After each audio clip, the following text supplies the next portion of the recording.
Buenas tardes.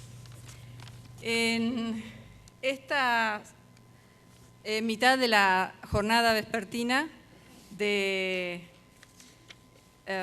este Congreso de Economía, este 10º Congreso de Economía Provincial de la Fundación Libertad, damos apertura a lo que es este panel de políticas productivas y agropecuarias. Con nosotros vamos a tener a 4 personas muy importantes para el sector. El primero de ellos, el licenciado Luis Miguel Bameule, que es actualmente presidente de Agritur Luis Sociedad Anónima. Sí, por favor, si querés ir pasando. También nos van a acompañar la ingeniera agrónoma María Beatriz Pilo Giraudo, la actual presidente de APRESID. Por favor, recíbanos con un aplauso.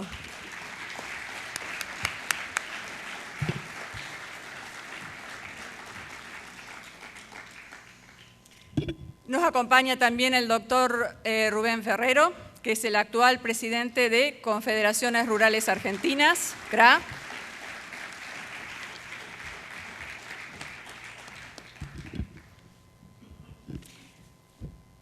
Muchas gracias. Y finalmente, Luis Miguel Echevere, el actual presidente de la Sociedad Rural Argentina.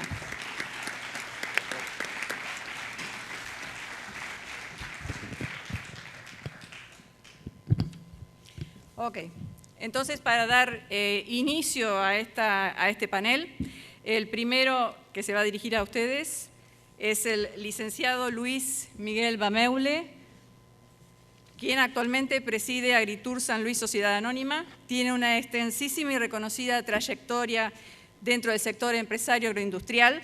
Fue presidente de Quick Food Sociedad Anónima, la Asociación Cristiana de Dirigentes de Empresas, ACDE, la Fundación Carlos Pellegrini, la Fundación Producir Conservando.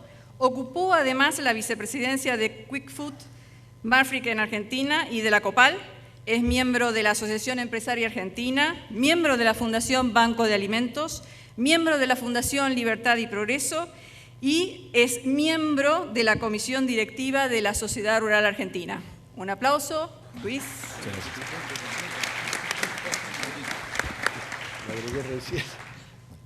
Buenas tardes a todos, muchas gracias por la invitación. Y para poder hablar del futuro, porque todo este congreso en realidad está relacionado con el futuro largo de la Argentina, estamos hablando de 10 años, se piensa cómo vamos a hacer, cómo vamos a trabajar para el 2025, en qué vamos a estar. A veces es necesario hablar un poquito del pasado para poder hablar del futuro. Pero básicamente, y a lo que quiero llegar, es que al menos en lo que es la cadena de ganados y carnes, y en lo personal he estado muy relacionado con esta cadena, particularmente en el último eslabón, que es el de la industria, durante más de 50 años, junto con mi familia.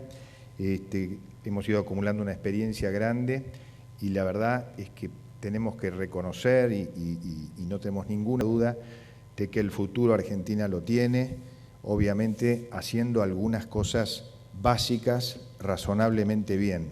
Parecen obviedades en algún caso, pero lo cierto es que Argentina tiene todo, prácticamente todo, para ser un jugador de primer nivel a nivel mundial.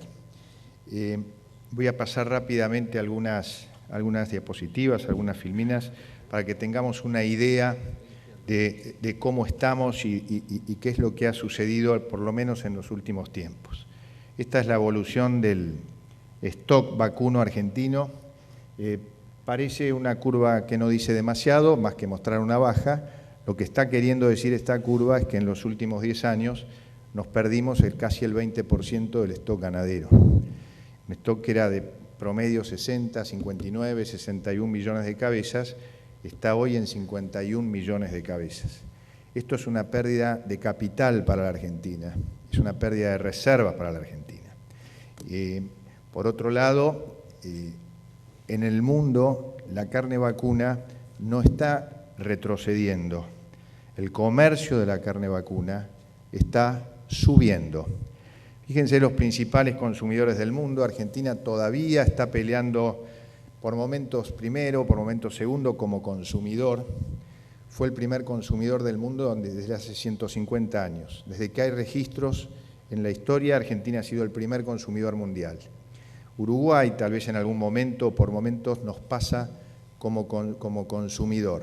Pero en las dietas de hoy en el mundo, 60 kilos de carne vacuna, con cómo se vive hoy en el mundo, es mucha carne.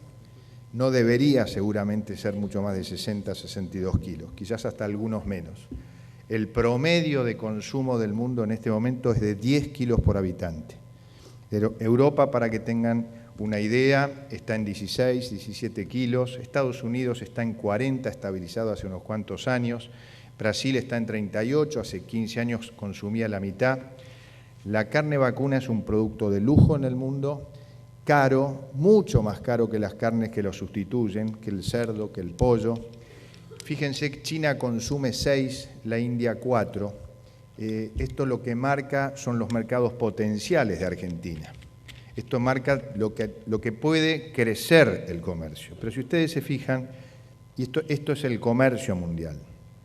En los últimos 20 años, que es lo que cubre este gráfico, el consumo mundial de carnes o las exportaciones mundiales de carne crecieron de 5 millones de toneladas anuales a 9,5 millones de toneladas anuales. De ese crecimiento, Argentina, que hasta hace unos 20 años peleaba el cuarto, quinto, sexto lugar, pasó al lugar 12 o 13, estamos peleando ese lugar contra Guatemala o alguno de los países de Centroamérica. En estos años nos superó hace 3 años el Uruguay, nos ha duplicado como exportador de carnes, y Paraguay nos superó hace un par de años, este año es el segundo año que nos supera, y Brasil, por lejos, en este momento está peleando el primer lugar como exportador, además de ser un gran consumidor. Pero este cuadro es el que refleja la cosa con mayor gravedad, que es la participación argentina en la exportación de la carne vacuna del Mercosur y la tendencia. Es decir, Argentina llegó a ser el 30% de la exportación de carne del todo el Mercosur. Hoy está peleando, está con un 6, 7%, 10% del Mercosur. No ha perdido absolutamente relevancia. Todos nuestros vecinos nos han superado. Fíjense en este cuadro, esta es la evolución de estos últimos 20 años. La línea verde es Brasil, arriba de 2 millones de toneladas por año de exportaciones. Uruguay, que empezó hace 20 años con 140, 150.000 toneladas, este año va a llegar a casi 400.000 toneladas, es la línea azul.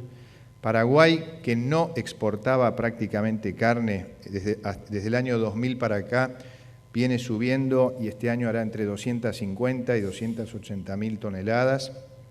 Y Argentina, que venía en un promedio de 500.000 de toneladas en los últimos 20 años, hace 2 años, 3 que está entre 180 y 200.000 toneladas, ocupando el último lugar dentro del Mercosur. Esto que aparece acá es el balance, este balance negativo de la última década, este stock actual de 51, 52 millones de cabezas, implica que hemos perdido entre 8 y 9 solo en esta década. El consumo se ha mantenido estable, en el orden de 60 kilos por habitante. Las exportaciones esperadas para este año entre 170 y 180.000 toneladas, caen 70% sobre el promedio de los últimos 20 años. La producción, 2.700.000, 2.800.000 toneladas totalmente estancadas, y una pérdida de capital de arriba de 3.000 millones de dólares, que es el stock perdido, y un flujo exportador que se puede estimar que se está perdiendo entre 1.500 y 2.000 millones de dólares anuales de flujo. Esto significa exportaciones no solo de carnes, sino de sus subproductos, básicamente cueros, grasas, menudencias, etc. En momentos en que el país necesita desesperadamente de los dólares, Argentina se dio el gusto de liquidarse, o se puede llamar un gusto, o las políticas que se han llevado a cabo provocaron este desastre en un sector que ha sido columna vertebral del crecimiento argentino en sus mejores décadas. Argentina llegó a ser la 9ª o 10ª economía mundial basada en una columna vertebral que era obviamente el campo y en particular el boom con sus carnes. En los años, hasta la Segunda Guerra Mundial, Argentina exportaba más de 1/3 de todo el volumen que se exportaba en el mundo. Hoy está peleando tener un 4 o un 5% de eso, gratuitamente. El argumento de la sojización es tonto, no tiene nada que ver hoy en día en las regiones periféricas de la pampa húmeda, perfectamente bien se puede hacer ganadería, hay alimentos desarrollados nuevos, todas las megatérmicas, el alimento, las combinaciones con raciones, granos, etcétera.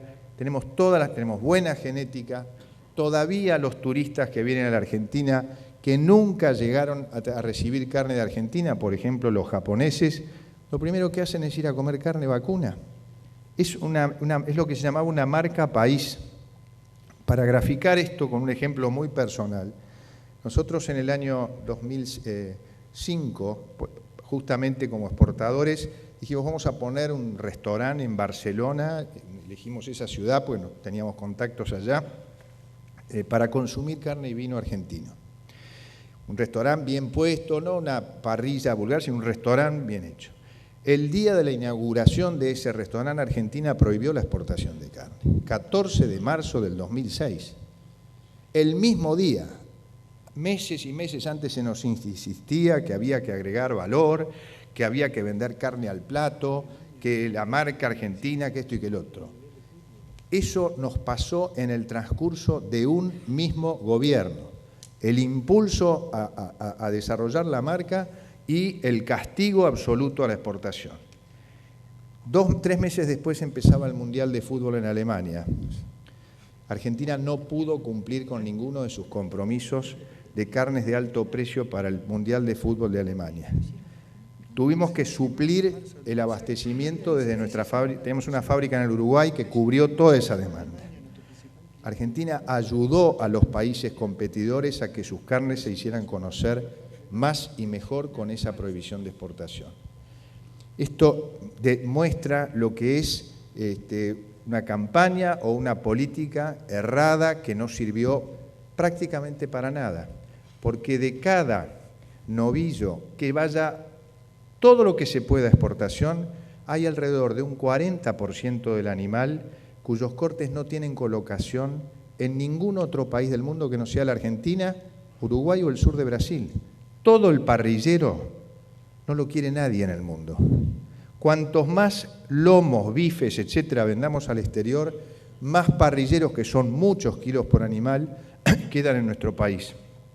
Ese fue el secreto del éxito de un país como Uruguay y está siendo el secreto de Paraguay para crecer fuertemente. La demanda, la complementariedad de las demandas sobre los distintos cortes del animal tiene una combinación perfecta para lo que es Argentina. Y no es solo el parrillero. La colita de cuadril es un corte fino para nosotros porque no tiene valor prácticamente en ningún lugar del mundo. Es la combinación ideal. Cuando se para la exportación de un país, se para la oferta de consumo de asados en el mismo país.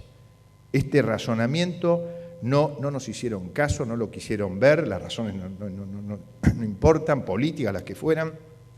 Lo cierto es que eso provocó gran parte de este desastre en el que estamos hoy en día. Hoy Argentina está incumpliendo o incumplió por 7º año consecutivo la cuota Hilton. La cuota Hilton son 30.000 toneladas que tiene la Argentina y ha perdido un promedio de 7.000 a 8.000 en los últimos 6 o 7 años. Tiene 30 y pico de años esta cuota. Y Argentina siempre luchó por tener más cuota. Bueno, la venimos incumpliendo desde hace 7 años. Demora la obtención de la famosa cuota 481, que para los que no la conocen es mejor que la cuota Hilton, porque no paga ni el 20% que sí paga la cuota Hilton de ingreso a la Unión Europea.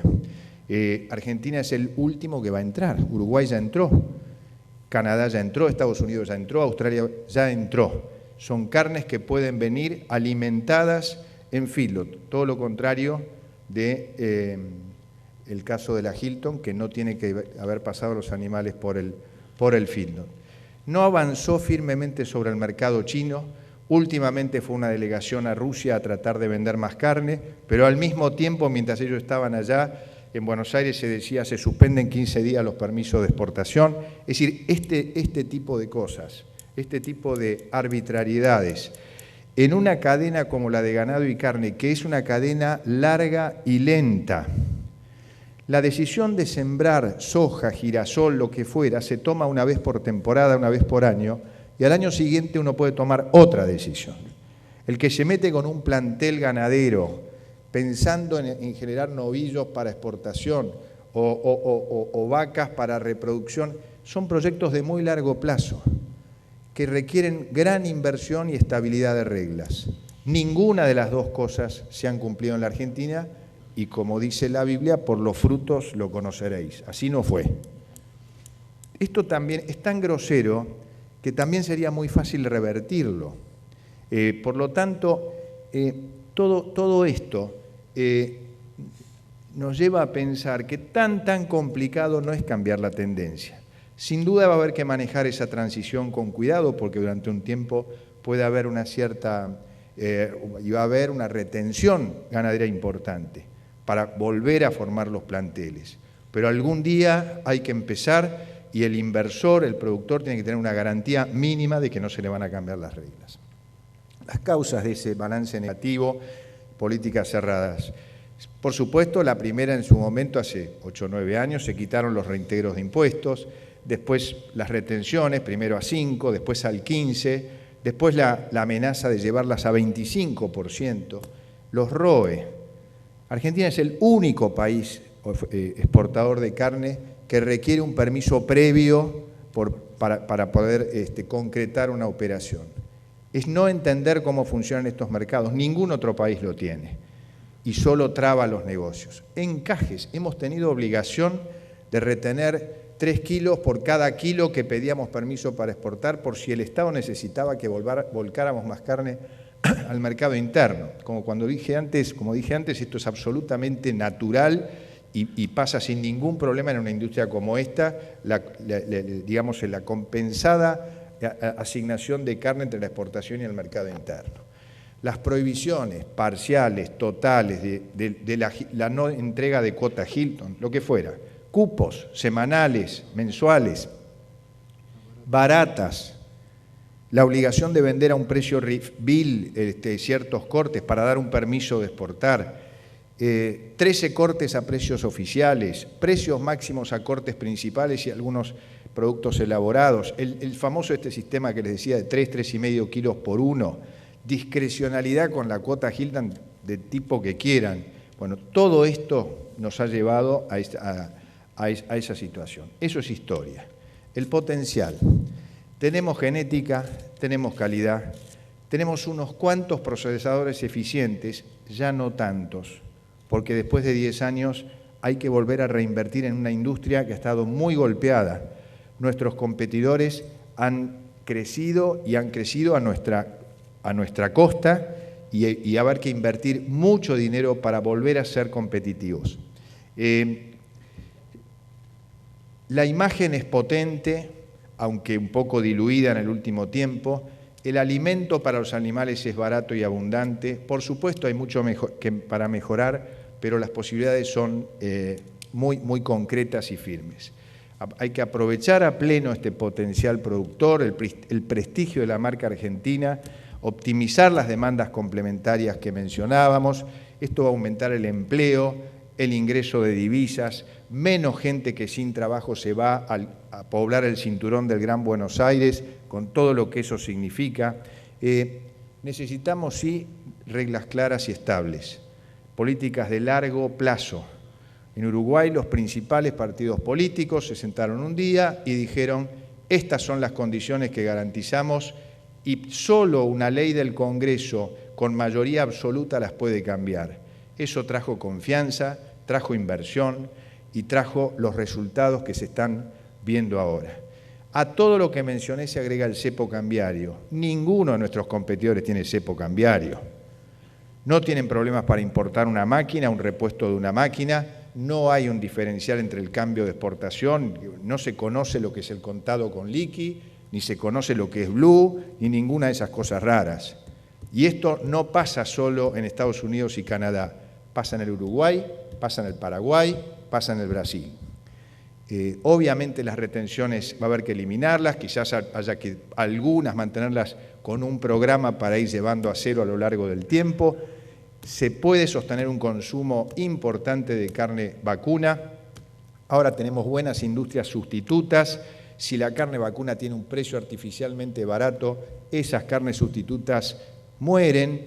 ¿Por qué? Porque en el mundo la carne vacuna es la que tiene el valor alto. Si la carne vacuna baja mucho de precio de manera forzada, la gente entre pollo y cerdo y se va a un bife, se va al asado, se va al churrasco.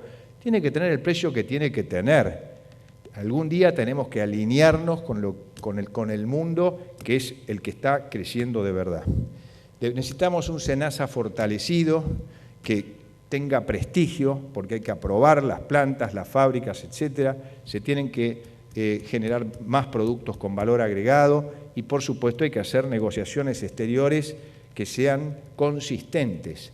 No hacer propaganda con una misión y desde Buenos Aires suspender los embarques. Eso es un disparate.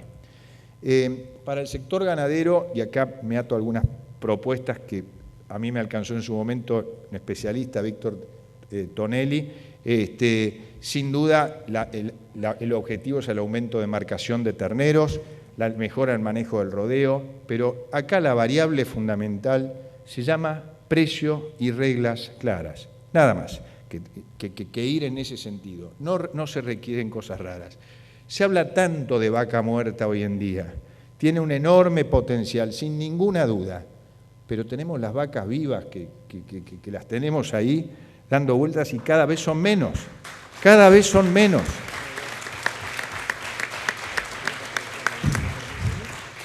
Se habla de la obligación de subir el peso de faena de los machos. Si funciona el mercado exterior que quiere novillo grande, lo va a pagar al novillo grande, no va a haber que poner ninguna norma, ni Brasil ni Uruguay tuvieron que poner la obligación de faenar animales de más de tal peso. Simplemente el mercado jugando solo acomoda estas variables. Tenemos que incentivar las inversiones, la acreditación del IVA, cuando se hacen inversiones a veces no se puede ni recuperar el IVA de los productos. Por lo tanto, tenemos que alinearnos con aquellos países que han sido exitosos. No hay que ir muy lejos, miremos el vecindario. Tal vez en una primera etapa hay que eximir el impuesto a la ganancia, a los novillos más pesados, pero son cuestiones, digamos, casi de matiz en todo esto. 2025, y termino ya mismo. El stock no tiene que subir demasiado. Tal vez pueda subir 1 o 2 millones de cabezas o 3 millones de cabezas más, pero sí tenemos que tener un nivel de destetes, de parición de alimentos, de animales marcados mucho más alto que tenemos. Hemos perdido productividad que le han ganado nuestros vecinos. Solo subir 10% el destete argentino implica 1 millón y pico de terneros más por año. El peso de faena va a subir y va a subir fuerte. Más de 20, 25 kilos puede subir, que es el peso de faena que tiene hoy Uruguay. La producción con esos 3 o 4 movimientos se va a 4 millones de toneladas en lugar de los 2.800 de ahora. Los 60 kilos ya los estamos consumiendo, se puede ir todo a exportación. Eso implica subir exportaciones de 1.950, 1.200, que pueden ser quizás las de este año, a 4.200 millones de dólares. Si es tan simple, ¿por qué no lo hacemos? Muchas gracias.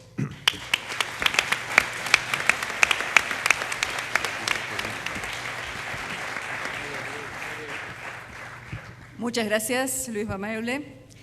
A continuación vamos a escuchar a la ingeniera agrónoma María Beatriz Pilu Giraudo, productora, presidente desde abril de este año 2014 de APRESID, la Asociación Argentina de Productores en Siembra Directa. Lo voy a leer porque para alguien que es un poco neófito en este tipo de temas es difícil, pero APRESID es una organización no gubernamental sin fines de lucro, integrada por redes de productores agropecuarios, que a partir del interés en la conservación del recurso suelo, adoptaron e impulsaron la difusión de un nuevo paradigma agrícola basado en la siembra directa. Hoy por hoy, APRESID expresa que la principal misión que tiene es la de impulsar sistemas de producción sustentables de alimentos, fibra y energía a través de la innovación, la ciencia y la gestión del conocimiento en red. APRESID es relativamente una asociación joven, posee casi 35 regionales, una de ellas creo que es internacional, se encuentra en Lavras do Sul, Brasil. Exactamente, en el estado de Río Grande do Sul. Así que eso da una idea de la penetración de esta asociación y de sus ideas, no solo en la Argentina, sino en los países que nos acompañan alrededor nuestro. Adelante. Bueno, muchas gracias, Patricia, y gracias a la Fundación Libertad por esta invitación, y buenas tardes a todos. Un placer estar compartiendo este panel. Y bueno, ¿qué vamos a hablar de potencia y de fuerza en el agro de la agricultura? Si realmente hace 30 años atrás, y tengo el orgullo de que hay un par de pioneros de APRESID que protagonizaron esta historia en el auditorio hoy, dieron verdadera batalla a una situación que nos dejaba afuera de competencia en la producción agropecuaria, que era la erosión hídrica y eólica del suelo, o sea, la imposibilidad de usar esos suelos para producir, buscando, intercambiando soluciones, intercambio entre productores permanentes, intercambio entre productores no solo de Argentina, sino de países limítrofes y de otros lugares del mundo también.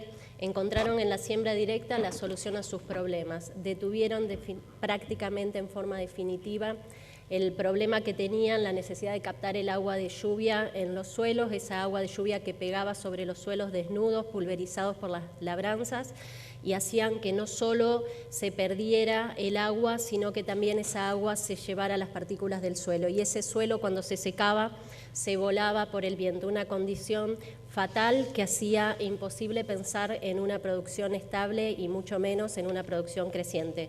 Pero dieron esta batalla.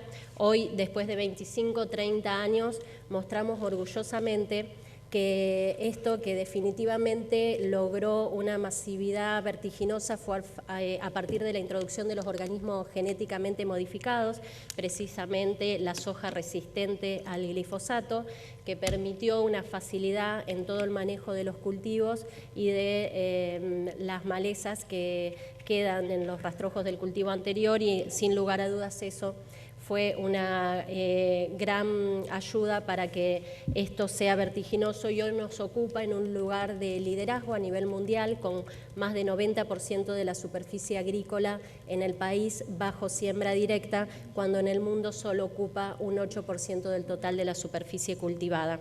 Y no solo eso, sino que este logro de más de 20, 30 años, no solo fue en adopción de tecnología, sino que creció la producción en el país más de 150%. Y cuando hablamos de crecimiento de la producción, no estamos pensando en que fue a expensas de un aumento vertiginoso, tremendo, enorme de superficie cultivada, sino que al contrario, la superficie cultivada solo creció en estos años un 50%.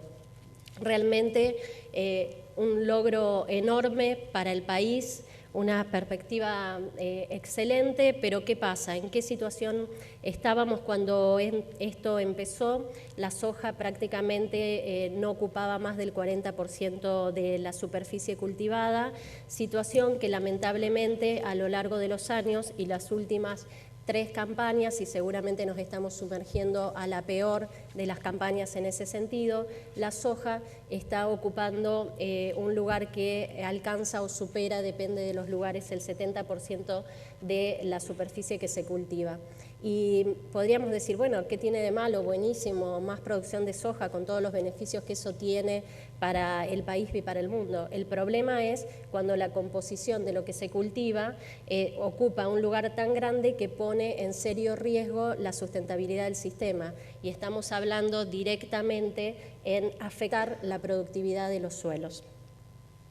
Lamentablemente, si lo vemos y otra vez, y como mostraba Luis, cuando nos comparamos con distintos lugares, sin lugar a dudas estamos en una situación pésima. Nosotros prácticamente cada 5 hectáreas de soja, la soja ocupa 5 hectáreas prácticamente de cada una de las hectáreas cultivadas. Este ratio va a 2 hectáreas en el 2.0 prácticamente para Brasil y está prácticamente equiparado en Estados Unidos. La verdad que es una preocupación enorme, pero no es arbitraria. Obviamente tenemos una situación de un conjunto de situaciones, o sea, presión tributaria asfixiante, tenemos una situación de aumento de precios unido al proceso inflacionario imposible y quizás una de las peores situaciones que es las trabas en el mercado, la interferencia y la distorsión originada en todo en torno a lo que es la comercialización,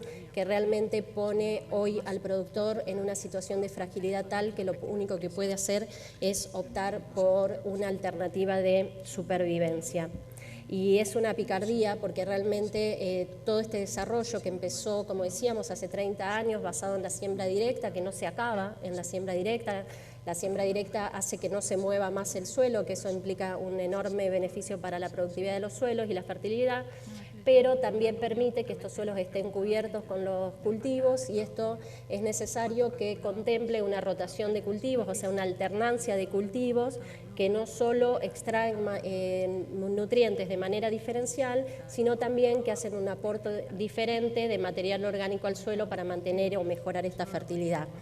De la misma manera necesitan un uso estratégico y balanceado de estos fertilizantes que lamentablemente hoy, consecuencia de todo lo que venimos hablando, solamente se repone en un 35% promedio la extracción de nutrientes del suelo y sin lugar a dudas acompañado con un uso responsable y un manejo integrado de fitosanitarios y un manejo integrado de malezas, plagas y enfermedades que requiere sí o sí de un uso de las tecnologías nuevas con muchísima responsabilidad y sobre todo con muchísima capacitación. Y toda esta serie de buenas prácticas no resuelve la situación, sin lugar a dudas, la necesidad de trabajar con la biotecnología como herramienta y como aliada clave. La biotecnología es la que nos permite cultivar en suelos que eran prácticamente imposibles de hacerlo, por ejemplo, suelos salinos, cultivos que tengan menos requerimiento de agua, cultivos que tengan ya incorporados soluciones para la salud humana, soluciones para la biodegradación. Realmente es una alianza clave que podemos dar testimonio fuerte también en el país de desarrollo en este sentido, pero lamentablemente lo que vemos que todo esto que debería consolidarse y que este liderazgo a nivel mundial tendría que consolidarnos como una marca país donde realmente el Estado en todos sus niveles lo aproveche, lo potencie pensando en el desarrollo integral de la nación, nos está llevando a una situación de franco deterioro. Por supuesto que la caída es leve, pero no deja de ser una advertencia porque conocemos las dificultades en las que estamos en el negocio en general. Lamentablemente hubo una merma casi llegando al 95% de la superficie cultivada en siembra directa. En las últimas 2 campañas hubo una merma de un 2%, ustedes me podrán decir que es un número bajo, es un número que alerta porque significa que el productor está volviendo a tecnologías obsoletas que son recursos de corto alcance y que tenemos hartamente medidos los perjuicios que ellos ocasionan. Lamentablemente no solo se refiere a lo que es la tecnología de la siembra directa, sino el uso del paquete tecnológico. Estas son mediciones, tanto las de siembra directa como las del uso del paquete tecnológico que les estoy mostrando ahora, las lleva adelante la Bolsa de Cereales de Buenos Aires y con una serie de entidades estamos apoyando y colaborando en este relevamiento hace años y realmente nos muestra que también todo esto que se había logrado a lo largo de los años de la concientización de la producción agropecuaria, de la necesidad de uso de la tecnología adecuada en los distintos ambientes, no solo para tener mayores rendimientos y más estables, sino para conservar nuestros recursos. También muestra un deterioro analizando las últimas campañas, donde otra vez, y no tenemos ninguna duda, en esta campaña ese deterioro donde muestra en azul y colorado ustedes pueden ver las mejores tecnologías utilizadas. En color azul es la tecnología de mayor alto nivel, que ya cambia de la campaña 2010 a la 2011, tiene un deterioro que baja del 10%. Tenemos la certeza que lamentablemente este año es un año de supervivencia donde este deterioro va a ser muchísimo más marcado aún. Y la desesperación es cuál es el reto de la agricultura mundial. La agricultura mundial, o sea, el mundo, no la agricultura, el reto a la agricultura, el mundo que nos dice cada vez más habitantes, cada vez más demanda, queremos cantidad y calidad porque tenemos que cuidar el medio ambiente.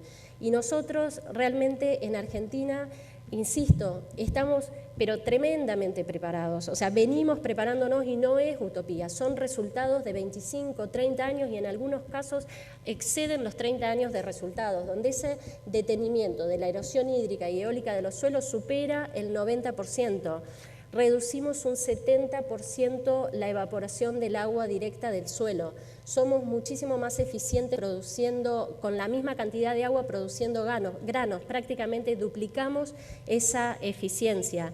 Toda esta mejora permanente hace que no solo mejore la fertilidad química de los suelos, sino la física, haciendo que esos suelos estén en mucho mejores condiciones, que los cultivos se desarrollen y captar mejor el agua y promoviendo también la actividad biológica que necesitamos para ese ciclaje de nutrientes permanentes. Logramos mayores rendimientos mucho más estables a lo largo del tiempo y el avance sobre la frontera agrícola realmente es una gran oportunidad con este paquete tecnológico y aparte también tenemos tecnología para dar respuesta de forma responsable.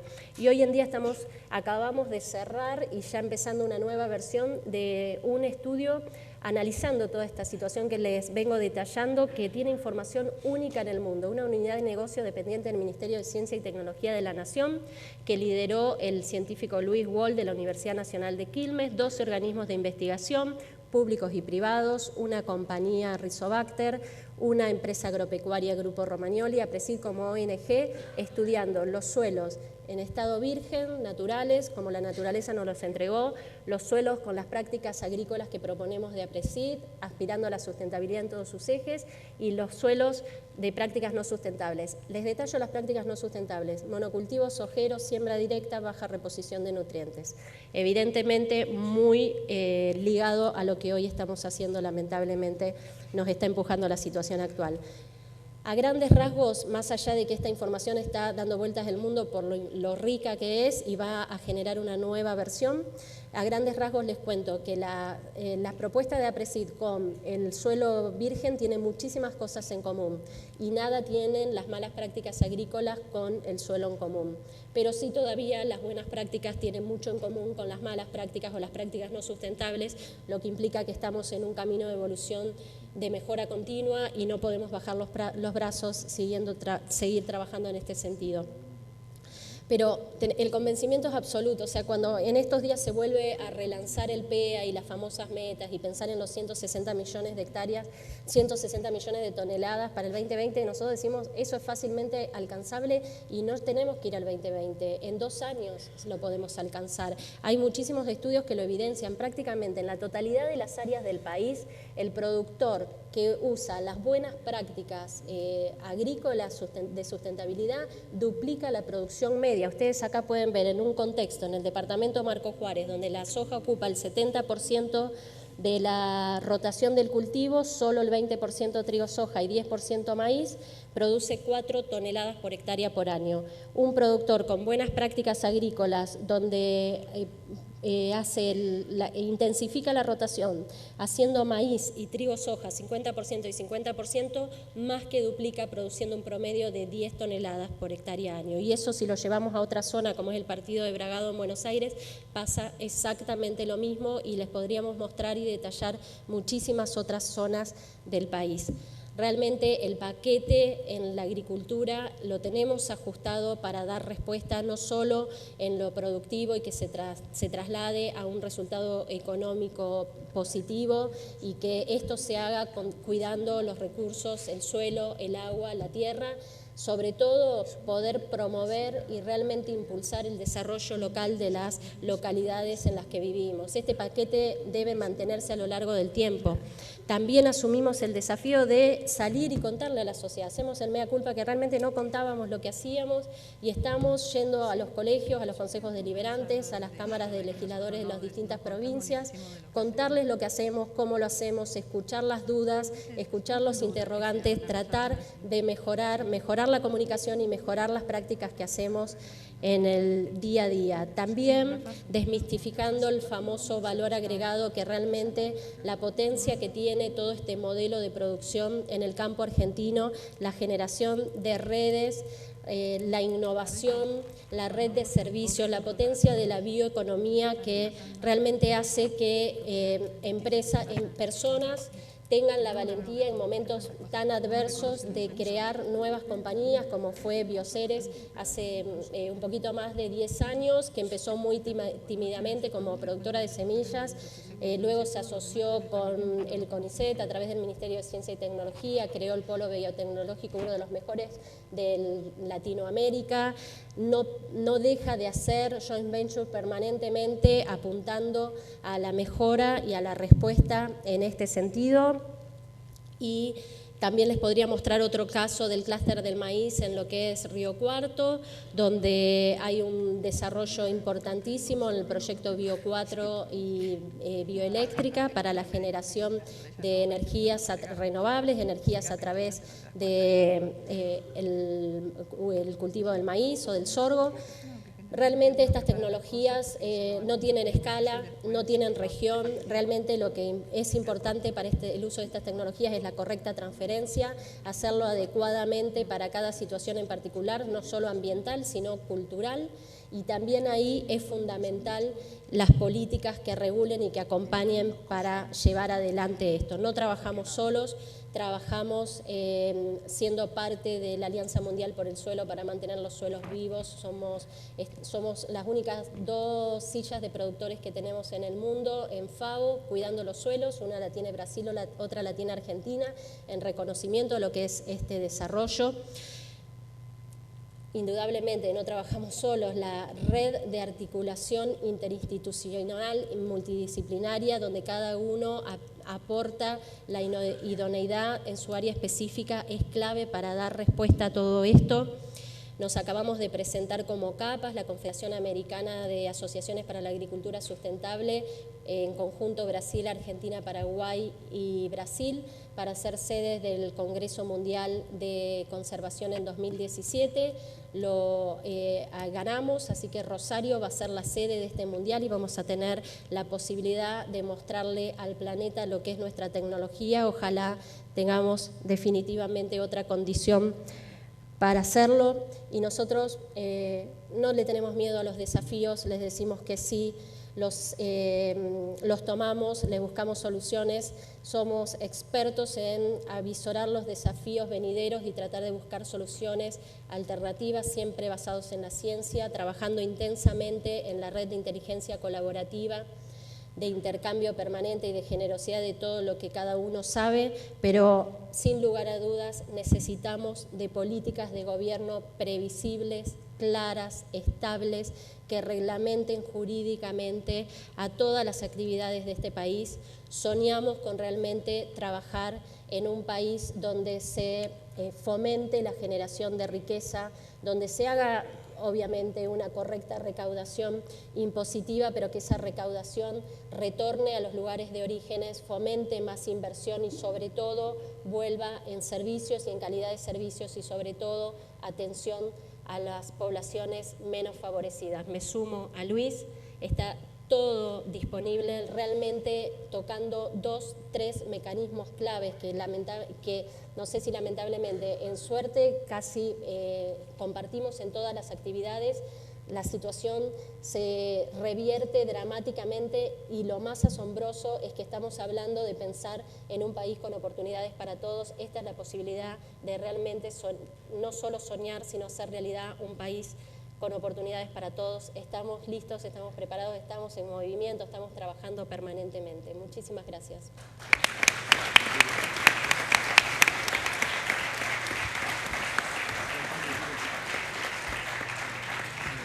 Muchas gracias a Pilo Giraudo.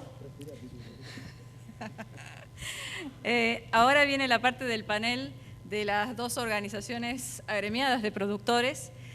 A continuación nos va a hablar el doctor Rubén Ferrero. No por casualidad, los dos próximos presidentes son abogados, ¿verdad? Somos compañeros de Santa Fe, en la Facultad de Derecho. Así es. El doctor Rubén Ferrero, productor de la zona central de la principal zona cuenca, de la zona cuenca lechera de la provincia de Santa Fe, es presidente de Confederaciones Rurales Argentinas desde octubre del año pasado, 2013, y renovó el año pasado su mandato hasta el 2015. Del 2010. Exactamente. De gran actividad gremial, esta organización, esta asociación sin fines de lucro, esta organización civil gremial sin fines de lucro, es esencialmente federal, tiene más de 70 años de vida, casi 71, cuenta con 14 confederaciones y federaciones, integradas a su vez por más de 300 sociedades rurales a lo largo de toda la República Argentina. Y tiene aproximadamente más de 100.000 productores asociados a ella. Así que con ustedes, Rubén Ferrero. Muchas gracias. Buenas tardes a todos. Gracias a los organizadores por invitarme nuevamente. El año pasado participé y este año me toca estar nuevamente en un panel muy importante. Así que vamos a tratar de ser ágiles y rápidos. En los últimos días, a medida que el dólar iba subiendo, de la organización nos decían que bajemos el tiempo de presentación, era inversamente proporcional, así que vamos a tratar de ser ágiles. La visión es la producción agropecuaria de ahora al 2025, pero es necesario analizar y ver la situación actual, cómo estamos hoy, y hoy estamos ante un default y un estancamiento en nuestro país. Bueno, tenemos que ver cómo vamos a llegar y qué le podemos dejar al gobierno que venga después del 2015. Los problemas de la economía actual, todos sabemos y conocemos que le dijimos adiós a las altas tasas de crecimiento. Nosotros lo veníamos manifestando por allá por el 2008, cuando fue la controversia que tuvimos con el gobierno, manifestando que si seguíamos con la intromisión en los mercados seguramente íbamos a tener un estancamiento y a la postre una recesión. Lamentablemente eso estamos atravesando hoy. Tenemos hoy una inflación consolidada, una inflación que, según los números que nosotros manejamos, vamos a estar superando el 45%, y todo dice que en el futuro, si se sigue con el gasto público que tenemos actualmente, que lo vamos a analizar después, si se sigue con la alta impresión monetaria, el año que viene vamos a tener una inflación superior a la de este año. No hay nada que nos diga que el gobierno va a cambiar, o no hay ninguna muestra del gobierno para cambiar esto, y seguramente estamos en un proceso inflacionario que hasta fines del gobierno kirchnerista, fines del año 2015, va a ir creciendo. Tenemos un sector público cada vez más grande, y puse signos de admiración, de pregunta, perdón, 3 puntos suspensivos, porque no vemos una respuesta para los ciudadanos, para la sociedad, en relación al crecimiento que tuvimos en cuanto a empleo público. Hoy en el almuerzo hablábamos precisamente de eso con alguna de la gente del panel, y mencionábamos un caso. En Cancillería, históricamente hubo 900 personas fijos como en carácter de canciller y que trabajaban, personal de carrera dentro de Cancillería. 1.200 era el número de personal administrativo. Hoy siguen siendo 900 los funcionarios de carrera, pero son 5.000 los que trabajan en la parte administrativa. Y eso, si lo traspolamos a todos los otros organismos del Estado, nos encontramos en una situación muy parecida. Analicemos el INTA, analicemos la Casa de Gobierno, analicemos la Secretaría, analicemos el Ministerio de Agricultura. Todo creció y no tenemos respuesta a los ciudadanos en relación a ese crecimiento que tuvo el Estado. Un sector público mucho más grande, no solo a nivel nacional, sino también a nivel municipal y a nivel provincial. Una presión fiscal récord, estamos en el 43% del PBI, y las cuentas fiscales, a pesar de esa presión fiscal, cada vez más deterioradas. Estamos en un proceso de estanflación y recesión. El primer cuadro habla de lo que yo recién manifestaba, el crecimiento y el adiós a las tasas chinas, y el segundo habla de la inflación. Miremos el crecimiento que tuvimos inflacionario en los últimos años, y ahí tenemos el 2014, esto es modesto, habla del 38, nosotros estamos convencidos que a fin de año vamos a estar superando ese número, y todo dice que el año que viene vamos a tener una inflación aún mayor. Gasto y déficit fiscal. El gasto del gobierno nacional, ahí vemos los tres colores, economía avanzadas, economías emergentes y la Argentina. Argentina es el celeste. Fíjense que hasta el 2006 más o menos todos tuvieron un crecimiento en cuanto a gasto de gobierno en general, pero a partir de ahí tanto las economías avanzadas como las economías en desarrollo fueron decreciendo. Argentina siguió creciendo, y lo que nosotros sí vislumbramos es que a partir del año que viene es necesario que comience esa línea a bajar, pero ustedes notan el alto crecimiento que tuvimos. Y el superávit fiscal fue totalmente en contra. A partir del 2009 comenzamos a bajar y hoy estamos en 2.5% en el 2014, por debajo.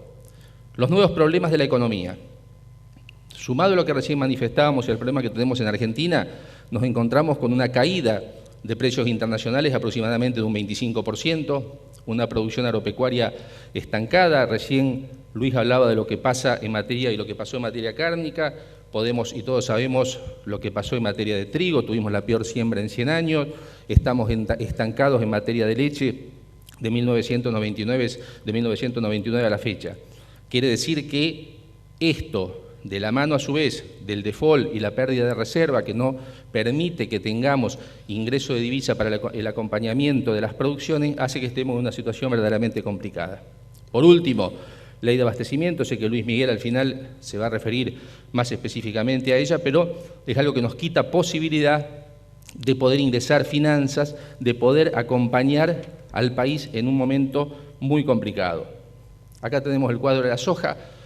En 4 meses cayó $100, que eso significa aproximadamente un 25%. Nosotros también analizamos el trigo que cayó, el maíz que cayó, y eso viene acompañado con un incremento de costos productivos. Veamos esta imagen. Aumento exponencial del gasoil en el último año. Pasamos de septiembre a septiembre a un 65-70% de crecimiento, y eso va directamente relacionado con los costos productivos. ¿Me alcanzás el agua, por favor? Agua. Sí. Gracias.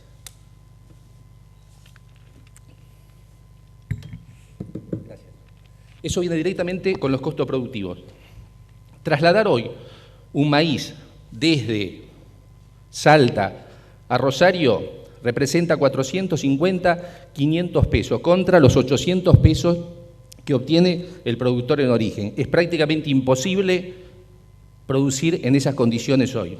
Ley de abastecimiento, lo que decía recién, le pega a todos, no solo a los grandes, sino también a las pymes. Es inconstitucional, nosotros lo conocemos con las resoluciones del 2006, 2007, 2008, relacionado con la carne, con el trigo. Es necesario que se judicialice y rápidamente se llegue a la inconstitucionalidad y no aplicación de la ley de abastecimientos. El agro está estancado en trigo, en carne, en leche, en economías regionales. La demanda internacional es latente, pero en precios mucho más bajos. ¿Por qué? Porque tuvimos y tuvo el mundo un incremento y una revalorización del dólar. Eso hace que nosotros hoy no seamos competitivos y no podamos exportar en muchos casos nuestra producción, además de las trabas que tenemos internamente. El agro argentino mantiene su potencial intacto. Nosotros presentamos el año pasado, desde la mesa de enlace en Buenos Aires, el potencial que tiene el agro y las posibilidades de crecimiento. Y lo que nos muestra, paso una, es que, esta habla de el crecimiento que podemos tener en materia de producciones. Se habla de un 40% en materia de leche, un 30% en carne bovina, en materia de granos un 55%. ¿Y por qué no lo estamos logrando hoy, a pesar de tener posibilidades? Por las trabas que tenemos internamente y lo que recién le planteaba. Ustedes dirán, creció mucho la soja como consecuencia de esta traba que tuvimos en materia de carne, de leche, baja productiva en economías regionales. Si analizamos lo que creció, por ejemplo, la soja en Brasil del 2006-2007 a la fecha y lo que creció en Argentina, nos damos cuenta, y recién Pilo mostraba la relación que tiene Brasil de siembra de soja comparado con maíz, nos damos cuenta que nosotros crecimos solamente un 10%, pasamos de 48 a 53, mientras que Brasil, de la campaña 2006-2007 a la campaña 2013-2014, creció más de un 53%.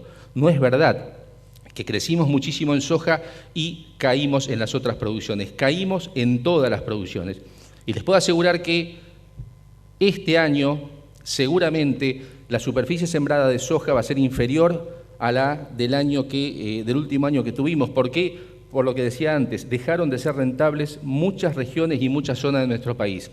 El fin de semana estuve en la exposición de Tucumán, en una reunión que tuvimos con productores del NOA, Salta, Santiago del Estero, Tucumán, manifestaban que en este momento se están devolviendo campo, no hay gente que vaya a sembrar, o están dando los propietarios del campo la tierra al solo efecto que sea sembrada para que no vengan las malezas sin ningún tipo de retribución. En este momento están quedando muchos campos que no van a ser sembrados, por eso nosotros entendemos que este crecimiento de 10%, de 48 a 53 que tuvimos en el último año, seguramente lo vamos a estar perdiendo del año próximo. Las proyecciones de demanda mundial. Esto son datos de organismos internacionales. La demanda mundial de todo, harina proteica, trigo, aceites vegetales, oleaginosas, granos forrajeros, leche, carne aviar, todo va a tener un crecimiento que oscila entre el 16 y el 20%. ¿Quién va a abastecer al mundo de esa necesidad de alimentos? Lo que ustedes ven con un color más oscuro, en azul, va a ser abastecido por los países desarrollados. Todo dice que la otra parte, que promedia más o menos el 70%, debe ser proveído, va a ser proveído por los países en desarrollo, y ahí está la oportunidad que tenemos en Argentina, porque como dijo Luis y como dijo Pilu, estamos preparados para poder abastecer al mundo de las necesidades y de los requerimientos que vamos a tener de acá al 2025. Producción alimentaria, lo dije recién. ¿Qué necesitamos? Y es lo que estamos trabajando desde Mesa de Enlace y ahora desde octubre del año pasado conjuntamente con cerca de 50 cámaras ya en políticas de Estado pensadas a largo plazo. Ejes de corto y mediano plazo, libertad de comercio y seguridad jurídica, necesitamos una apertura comercial tanto en exportaciones como en importaciones, un régimen de comercio exterior previsible, fuerte reducción de la presión impositiva, como dije antes, la más alta que tuvo Argentina en su historia, seguro agropecuario, pero un seguro agropecuario que acompañe al productor cuando verdaderamente lo necesita y no que sea una caja para el gobierno de turno. Estamos trabajando en eso, esperemos que después del 2015, cuando llegue el próximo gobierno, podamos llevar adelante una ley relacionada con el seguro agropecuario porque es necesario. Financiamiento a los productores. Un ejemplo, hoy no pueden pisar el Banco Nación todo aquel productor que tenga declarado en su actividad ser sojero. Analizamos lo que pasó en Brasil en los últimos años, 50.000 millones de dólares, 60.000 millones de dólares y 80.000 millones de dólares los últimos 3 años fue lo que destinó el gobierno brasilero en materia de préstamo a los productores para producir más. Y por supuesto necesitamos infraestructura que, a pesar de haber trasladado muchísimo dinero en los últimos 10 años del sector productivo agropecuario de todos los sectores al gobierno, no lo vemos en retribución y principalmente en aquellos lugares que lo necesitamos para sacar la producción.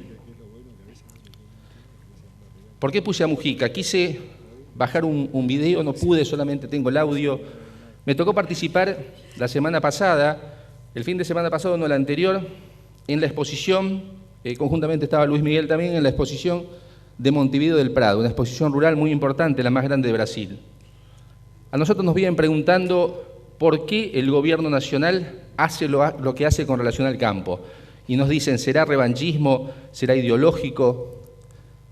Yo creo que el tema de producir y producir alimentos principalmente no es ni de derecha ni de izquierda. Es una necesidad que tienen todos los países y es una necesidad no solo que tenemos nosotros para con nuestro país, sino para con el mundo. Así que yo quiero hacerles escuchar muy cortito, son 2 minutos de un discurso muy largo que dio en una exposición rural el presidente de Uruguay, y van a ver lo que piensan ellos, lo que piensa él, alguien que nadie lo puede tildar que es de derecha, pero lo que piensa relacionado con la producción y lo que hay que hacer en los países que son agroalimentarios. ¿Lo ponés? Tengo empacho una vez más en reconocer que mi corazón de paisano pertenece a la agricultura familiar, pertenece a los peones rurales de este país.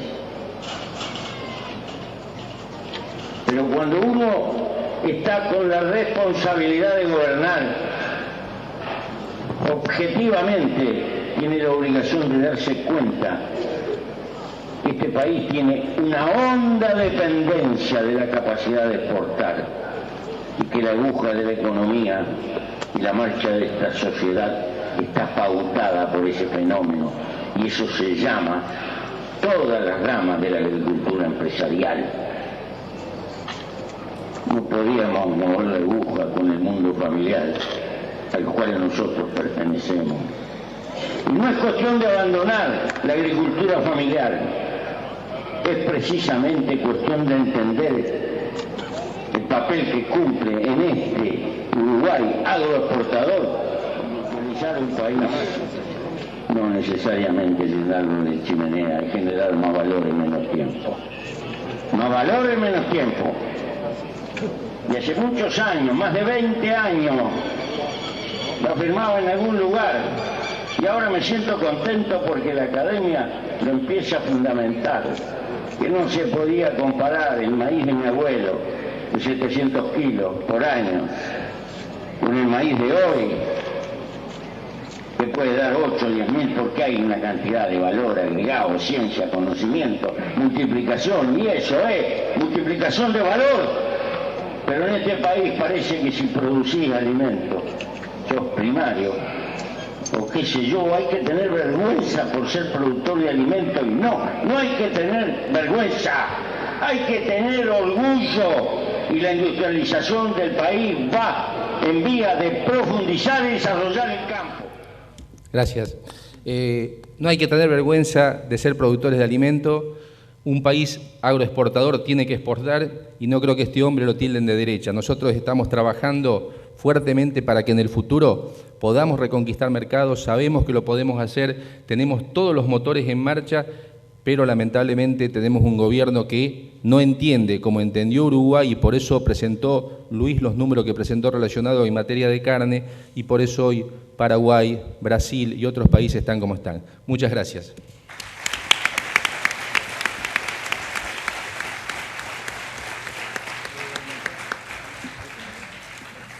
Bueno, muchas gracias, Rubén Ferrero. A continuación, se va a dirigir a ustedes el doctor Luis Miguel Echeverre, productor entrerriano además. Ayer, jueves 25 de septiembre, fue reelecto presidente de la Sociedad Rural Argentina.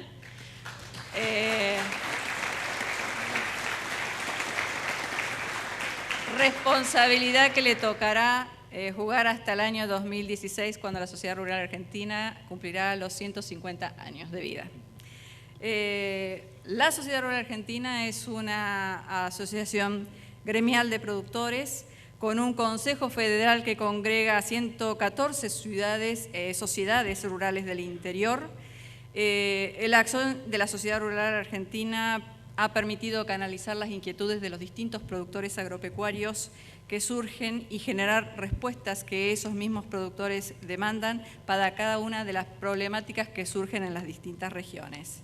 Además de esas 114 sociedades rurales en el interior, hay más de 280 delegados zonales en cada uno de los 14 distritos en los que está dividida la Sociedad Rural Argentina, y por lo tanto ahora damos lugar a la voz del doctor Luis Miguel Echeverre.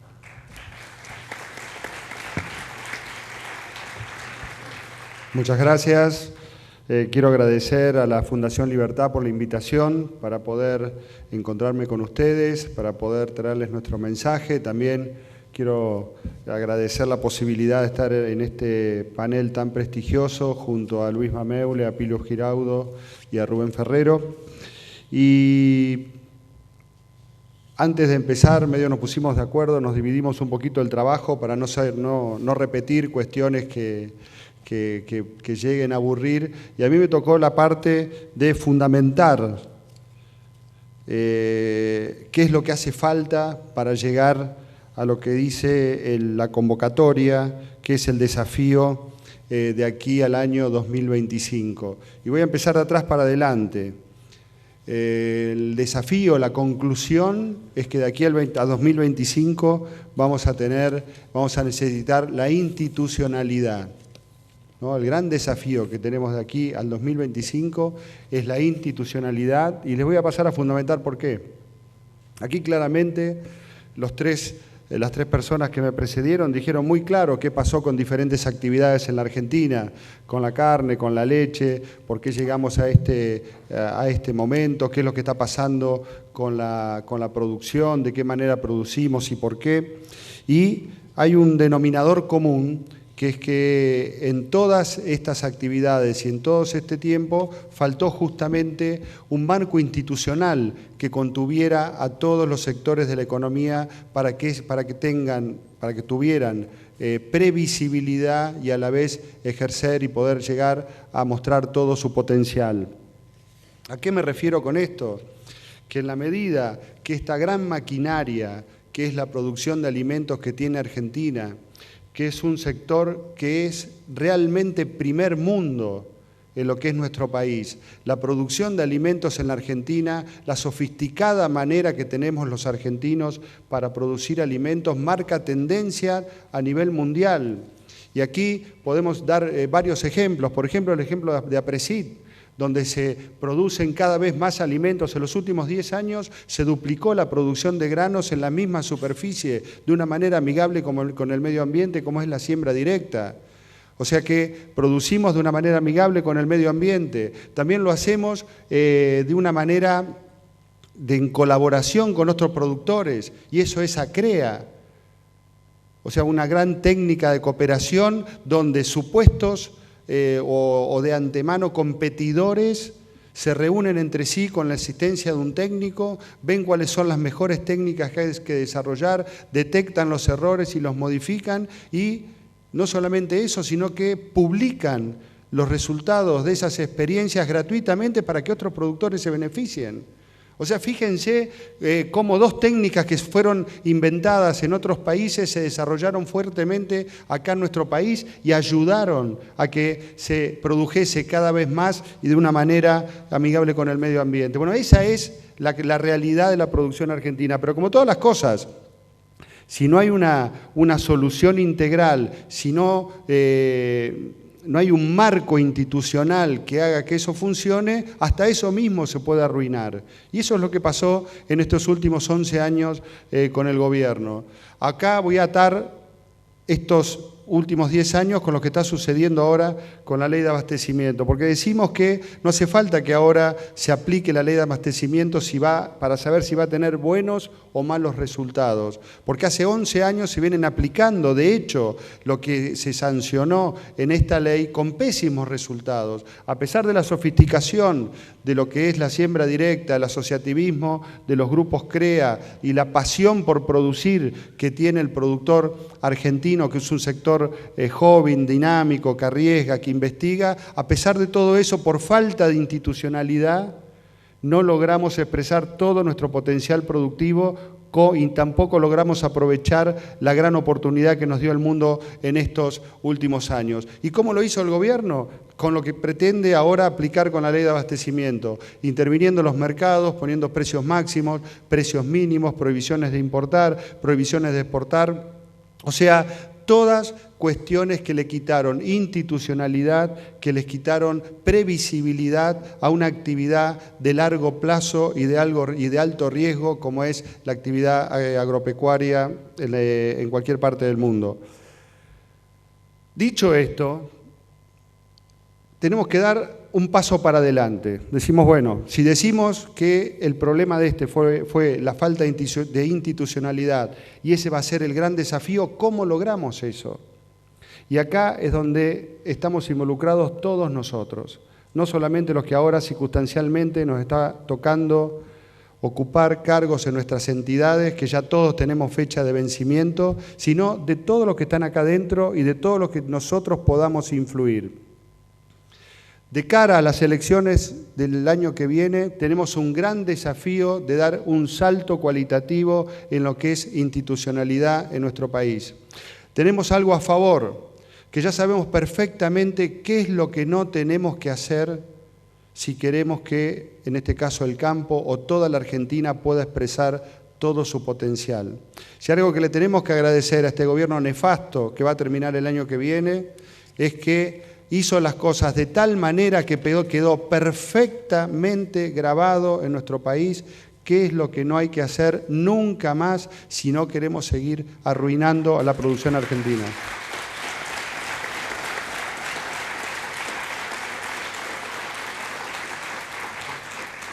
Entonces, de cara a eso, ¿qué es lo que nosotros podemos hacer? ¿O qué es lo que nosotros tenemos que hacer?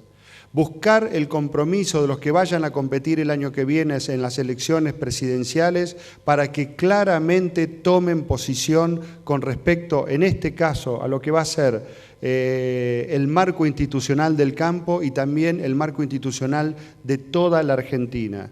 No hay otra posibilidad de lograrlo y no estamos inventando absolutamente nada, así como siguiendo este camino han progresado países como Chile, Perú, Colombia, últimamente ha logrado un acuerdo México, Uruguay, ni hablar.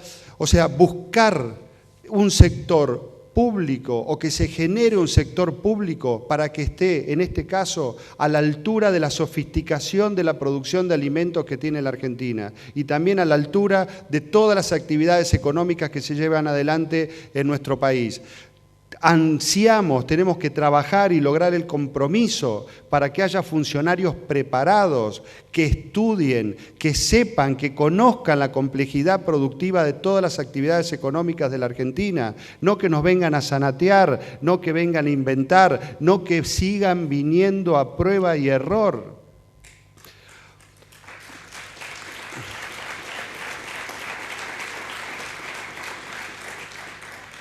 Si hay algo que tenemos que destacar y que es mérito de todos y no de una o dos personas como que se quiere hacer creer por ahí, es que llevamos 30 años ininterrumpidos de democracia.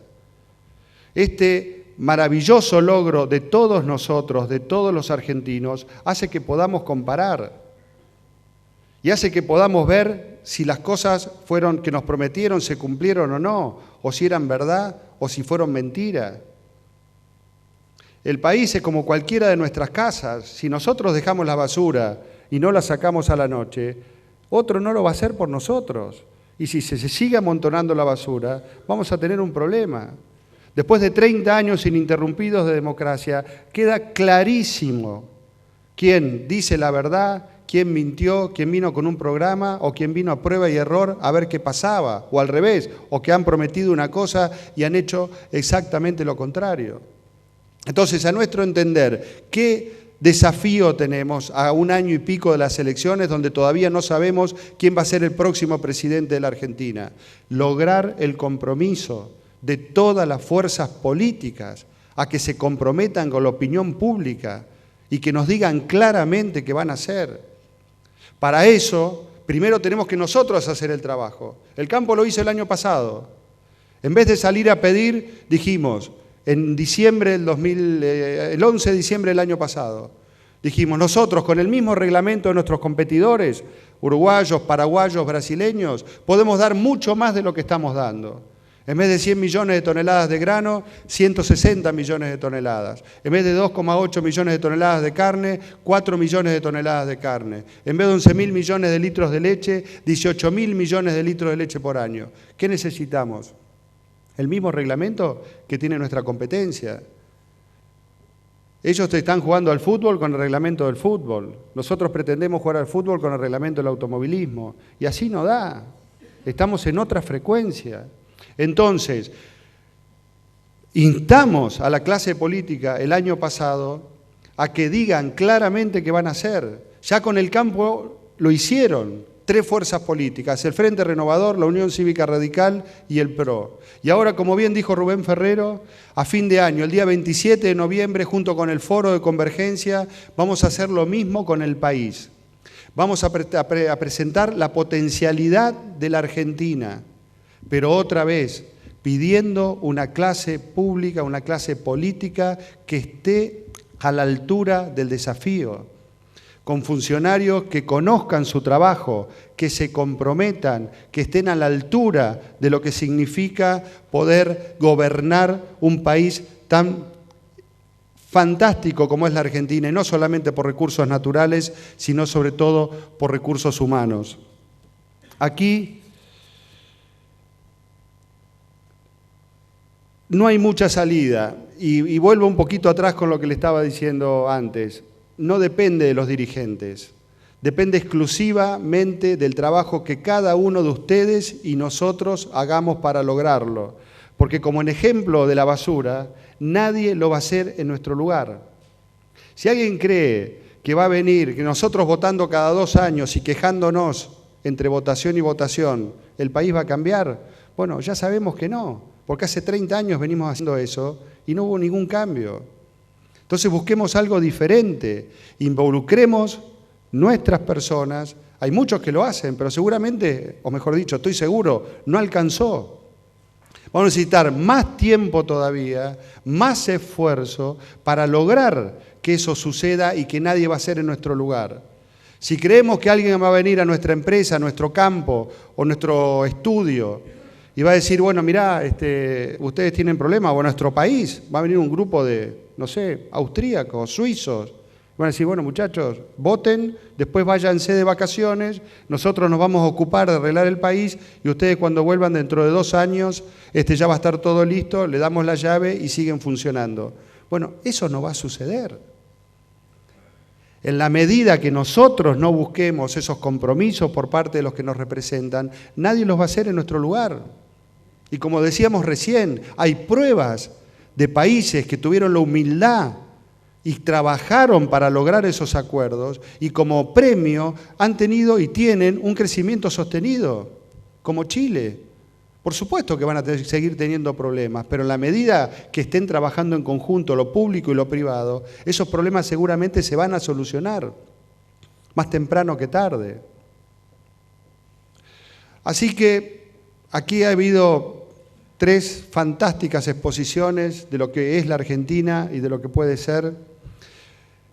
Aquí, incluso en este ámbito, donde pasan prácticamente, ¿cuánto es, Raúl? El 60% de los negocios de granos de la Argentina, esta casa que es señera a nivel nacional en lo que es la actividad agrícola. Ojalá iniciativas como esta, foros como este, hagan que tomemos conciencia de ponernos manos a la obra, de salir del diagnóstico, de ir a la acción, buscar a los responsables que están compitiendo para gobernar el país a partir del año que viene y lograr comprometernos. Si ustedes hacen memoria y piensan qué votamos el año pasado, posiblemente ya se dieron cuenta, o si no, es bueno que tomemos conciencia. No votamos nada. ¿Alguno vio una plataforma? ¿Ustedes se dan cuenta que el año pasado no se perfeccionó el contrato social? ¿Qué prometieron? ¿Qué podemos exigirle hoy, 1 año y después, si no hubo ningún plan concreto? Entonces, frente a cuestiones como la del año pasado, tomemos conciencia de la necesidad de lograr ese compromiso democrático, no frente a un empresariado, a un grupo económico, nada, que los partidos tomen ese compromiso de cara a la opinión pública, que va a ser en definitiva lo que los va a juzgar y los va a premiar o castigar a partir del voto. En la medida que no haya promesa, en la medida que no haya convencimiento por parte de los partidos políticos, no hay contrato social. Y vamos a seguir recibiendo gobiernos que van a venir a prueba y error. Y ustedes dirán, bueno, pero ¿cuál es la consecuencia? Bueno, la consecuencia es que se llevan lo más valioso que tenemos. Hacen que se nos esfumen los mejores años productivos de nuestra vida. Miren si no es valioso trabajar. Miren si no es valioso ir atrás de eso. Buscar recuperar el tiempo perdido, buscar recuperar, tener proyectos como nación y volver a tener el orgullo de que esos proyectos se cumplan. Hay cuestiones en la Argentina que van a trascender 2 o 3 periodos constitucionales, como la energía, como la infraestructura. Cuestiones que tendrían que haber empezado ayer para nosotros ver los resultados. En la medida que no presionemos en el mejor de los sentidos como ciudadanos para que eso se logre, seguiremos hablando de las oportunidades perdidas. Yo no quiero hablar más, y no lo critico a Luis Mameule, no quiero hablar más de lo que éramos hace 100 años, ya pasó. Miremos qué podemos hacer para adelante y de una manera lógica, no porque estemos condenados al éxito. Nadie está condenado a nada. Nosotros no nos merecemos nada como país. Nadie se merece nada. Somos adultos. ¿Cómo se logran las cosas? Trabajando, con esfuerzo y con sacrificio. A uno no le va bien en la vida porque se lo merece. Le va bien en la vida si estudió, trabajó, se esforzó y tuvo la suerte de que le fuera bien. Bueno, lo mismo como país. Salgamos de la actitud adolescente de decir nos merecemos tal cosa y lástima que no se nos alinean los planetas o no tenemos suerte con nuestros dirigentes o con nuestros gobernantes. La suerte no existe. Miren alrededor, miren el mundo, miren los países que han progresado. Vayamos a ejemplos usados millones de veces, los países que fueron destruidos por la guerra. Alemania resurgió por suerte, Japón resurgió por suerte o por trabajo. Inglaterra mismo. Tenemos una gran oportunidad que el mundo está demandando fuertemente lo que mejor sabemos hacer. Podemos hacer una gran potencia agroindustrial, entre otras cosas, eso tampoco es excluyente. Podemos hacer una potencia informática, de energía, de industria, de lo que sea, en la medida que nos pongamos los pantalones largos y empecemos a trabajar para que eso suceda. Muchísimas gracias por la atención.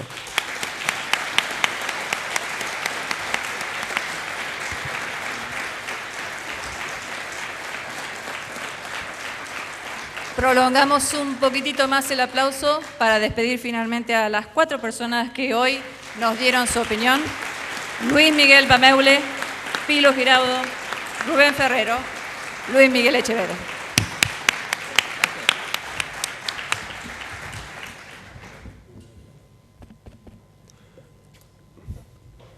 Bien, les agradecemos a todos los expositores del panel de políticas productivas y agropecuarias.